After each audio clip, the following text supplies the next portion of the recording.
Milestone দুর্ঘটনায় এখনও জাতীয় বার্ন ইনস্টিটিউটে চিকিৎসাধীন ৩৬ জন। তাদের মধ্যে ৪ জনের অবস্থা সংকটাপন্ন আর ৯ জন গুরুতর।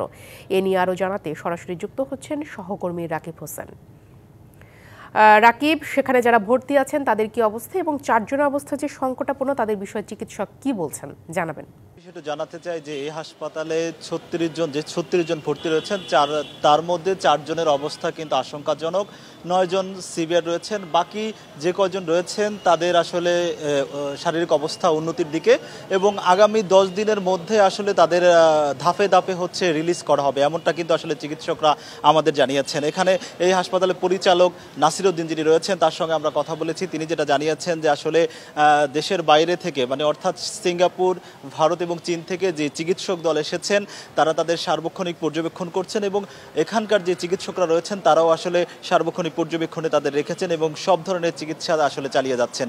একটা বিষয় একটু জানাতে চাই যে এই হাসপাতালে কিন্তু আসলে যারা দগ্ধ রোগী রয়েছেন, যেই 4 জন আশঙ্কাজনক অবস্থায় রয়েছে তাদেরও আসলে পর্যবেক্ষণে রেখেছেন। তাদের কিভাবে আসলে শারীরিক উন্নতির দিকে নিয়ে যাওয়া যায় সেই বিষয়টা আসলে তারা পর্যবেক্ষণে রেখেছেন। তো এখন পর্যন্ত কিন্তু আসলে মাইলস্টোন বিমান দুর্ঘটনায় কিন্তু নিহত সংখ্যা বেড়ে 35 হয়েছে। তো এখন আসলে চিকিৎসকরা যেটা জানিয়েছেন যে তারা চান না এমন মৃতের সংখ্যার বাড়ুক, সবাই যেন সুস্থ হয়ে আসলে বাড়ি ফিরতে পারেন সেই হিসাবেই কিন্তু তারা সেবা দিচ্ছেন। আরেকটা বিষয় একটু জানিয়ে রাখি যে এই দুর্ঘটনায় যারা এখন আসলে আহত রয়েছেন এর ভিতরে কিন্তু গতকাল কিন্তু 2 জনকে এখান থেকে রিলিজ করে দেওয়া হয়েছে। একজন রাফি এবং আয়ান, তাদের পরিবারের কাছে আসলে তাদের বুঝিয়ে দেওয়া হয়েছে, পরিবার তাদের নিজ বাড়িতে নিয়ে গেছেন। শাইনি চুলে এখন হবে সব হেয়ার স্টাইল, সিল্কোর দ্বিগুণ শাইনি চুল প্রতিদিন। একটা বিষয় একটু জানাতে চাই যে এই যে মাইলস্টোন দুর্ঘটনায় যে এখানে যে চিকিৎসক দল রয়েছেন যারা সার্বক্ষণিক আসলে চিকিৎসা সেবা দিচ্ছেন তাদের আসলে সহায়তার জন্য কিন্তু এই বার্ন ইনস্টিটিউটে যাতে কোনো ধরনের অনাকাঙ্ক্ষিত ঘটনা না ঘটে এবং কোনো ভিড় যাতে না হয়, রোগীদের সেবাতে কোনো বিঘ্নিত যেন না ঘটে সেই জন্য কিন্তু আসলে এখানে আইন শৃঙ্খলা রক্ষাকারী বাহিনীর সদস্যদের আমরা দেখতে পাচ্ছি ঘটনার দিন থেকেই এবং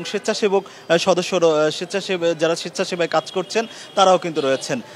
রেড ক্রিসেন্টের অনেক সদস্য আমরা দেখতে পাচ্ছি। একটা বিষয় একটু জানিয়ে রাখি যে এই মাইলস্টোন দুর্ঘটনার বিষয়টি আসলে যখন প্রথম বিমান বিধ্বস্ত হয় মাইলস্টোন স্কুল অ্যান্ড কলেজে, তখন কিন্তু প্রাথমিক উত্তরের বিভিন্ন হাসপাতালে প্রাথমিক আসলে চিকিৎসা দেওয়া হয় এবং চিকিৎসা দেওয়ার পর যাদের অবস্থা আসলে যারা বেশি দগ্ধ হয়েছেন তাদের সবাইকে কিন্তু এই জাতীয় বার্ন অ্যান্ড প্লাস্টিক সার্জারি ইনস্টিটিউটে কিন্তু নিয়ে আসা হয়।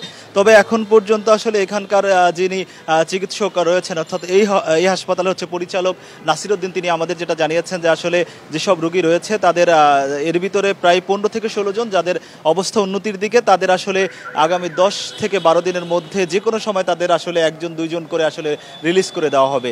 এই ছিল আমার কাছে জাতীয় burn and plastic surgery institute থেকে সবশেষ। রাকিব, ধন্যবাদ আপনাকে।